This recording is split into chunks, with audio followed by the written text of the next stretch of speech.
அன்பானவர்களே, இந்த வீடியோவை நீங்க கேட்கிறீர்கள் என்றால் ஒரு விஷயம் தெரிந்து கொள்ள வேண்டும். இந்த உலகத்தில் நாம் கண்களால் பார்க்கும் விஷயங்கள் மட்டுமல்ல, நாம் பார்க்க முடியாத ஆன்மீக உலகமும் இருக்கிறது. வேதாகமம் சொல்லுகிறது நமக்கு 2 விதமான சக்திகள் இருக்கிறது. ஒன்று தேவனுடைய சக்தி, மற்றொன்று இருள் சக்தி.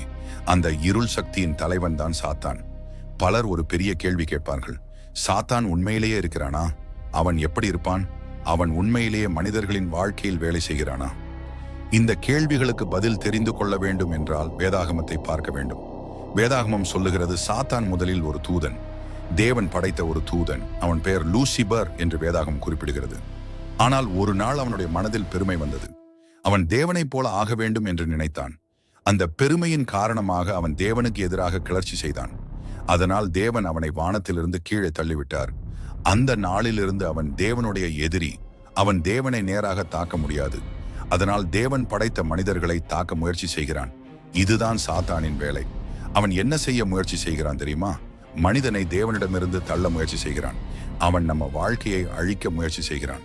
வேதாகமம் யோவான் 10:10 சொல்லுகிறது, திருடன் வருவது திருடவும் அழிக்கவும் கொல்லவும் தான். அந்த திருடன் தான் சாத்தான். ஆனா இங்கே ஒரு முக்கியமான விஷயம் புரிந்து கொள்ள வேண்டும். சாத்தான் எல்லாம் வல்லவன் இல்ல.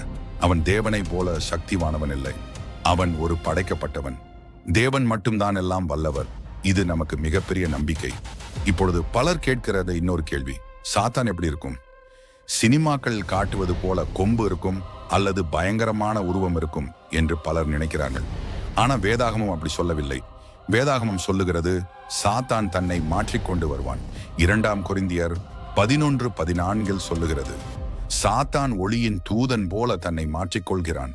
அதாவது அவன் எப்போதும் பயங்கரமாக மட்டும் வரமாட்டான். பல நேரங்களில் நல்லது போலவே வரும். அதனால் தான் மனிதர்கள் ஏமாந்து விடுகிறார்கள். இப்போது இன்னொரு விஷயம், சாத்தான் நம்ம முன்னாடி வந்து நிற்பானா? பல நேரங்கள்ல இல்லை. அவன் வேலை செய்யும் இடம் வேற. அவன் நம்ம மனசுல வேலை செய்கிறான். ஒரு சின்ன சிந்தனை போடுவான், ஒரு சந்தேகம் போடுவான், ஒரு பயம் போடுவான், ஒரு கோபம் போடுவான். அந்த சிந்தனை நம்ம மனதில் வளர ஆரம்பித்தால் அது நம்ம வாழ்க்கையை பாதிக்கும். ஆதாம் மற்றும் ஏவாளின் கதையை நினைச்சு பாருங்கள். சாத்தான் முதலில் என்ன செய்தான்? அவன் ஒரு சந்தேகம் போடினான்.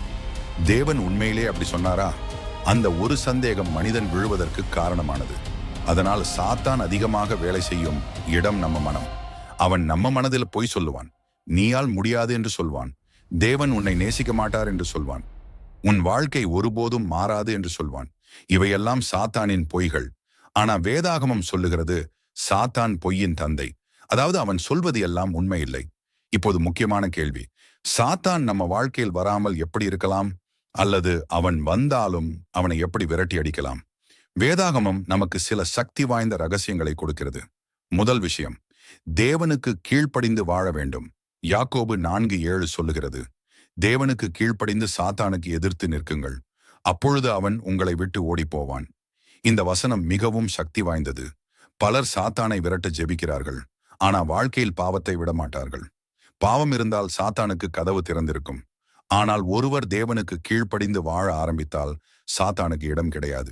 2வது முக்கியமான விஷயம், இயேசுவின் நாமத்தில் அதிகாரம். இயேசு தனது சீஷர்களிடம் சொன்னார், நான் உங்களுக்கு சகல இருள் சக்திகளின் மேல் அதிகாரம் கொடுத்திருக்கிறேன்.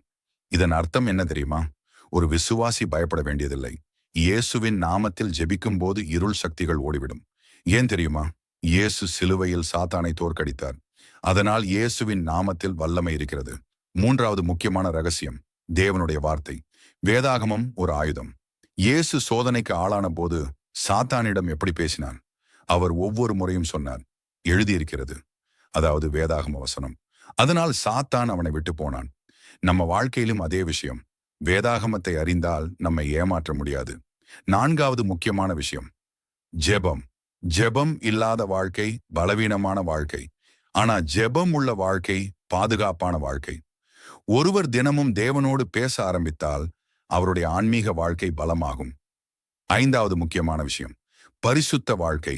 தேவன் பரிசுத்தமானவர். அவரை பின்பற்றும் மனிதரும் பரிசுத்தமாக வாழ வேண்டும். நம்ம வாழ்க்கை தேவனுக்கு அருகில் இருக்கும் போது சாத்தான் நம்மை எளிதாக தொட முடியாது. அன்பானவர்களே, இந்த உலகத்தில் நல்லதும் கெட்டதும் இருக்கிறது. ஆனா நினைவில் வைத்துக் கொள்ளுங்கள், தேவன் சாத்தானை விட மிகப்பெரியவர். இயேசுவோடு இருக்கும் மனிதன் ஒருபோதும் தோல்வியடைய மாட்டான். உங்கள் வாழ்க்கையில் பயம் இருந்தால் தேவனை நாடுங்கள். உங்கள் மனதில் போராட்டம் இருந்தால் வேதாகமத்தை வாசியுங்கள். உங்கள் வாழ்க்கையில் இருள் இருந்தால் இயேசுவை அழைக்குங்கள். நிச்சயமாக தேவன் உங்கள் வாழ்க்கையை மாற்றுவர்.